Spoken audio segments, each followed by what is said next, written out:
Pulivendula MLA ములాఖత్తులు అని jail దగ్గరికి వెళ్తూ నేను చంద్రబాబు గారిని హెచ్చరిస్తున్నా అంటూ పదే పదే విమర్శలు చేస్తున్నారు. ఏం చేద్దామంటావు?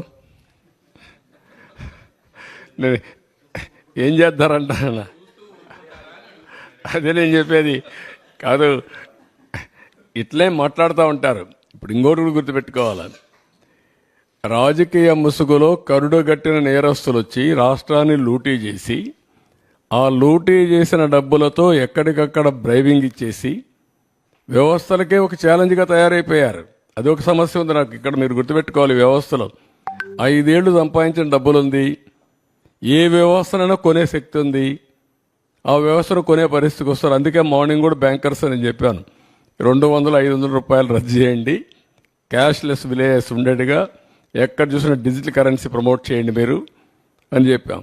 అవన్నీ ఏంటి మనం చెప్పేట లాంగ్ టర్మ్లో ఒక వాల్యూ బేస్డ్ ఇవన్నీ.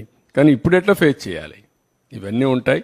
ఎవరు ఎన్ని అరిచినా ఎన్ని బెదిరింపులు చేసినా ఐఎమ్ వెరీ క్లియర్, ఎవ్వరు కూడా నేరస్తులు తప్పించుకోలేరు, అవినీతి పరులు తప్పించుకోలేరు. ఎక్కడ విక్టిమైజేషన్ ఉండదు ఈ గవర్నమెంట్లో. ఈ గవర్నమెంట్లో ఒకటే ఉంటుంది, ఫర్మ్గా ఉంటుంది గవర్నమెంట్. ఎవ్వరికి భయపడదు, సిస్టమేటిక్గా ఉంటాం. ఎవరు తప్పు చేసినా, ఎవరు రాజకీయ ముసుగులో బెదిరించాలన్నా ఆ బెదిరింపులకు ప్రభుత్వం భయపడదు.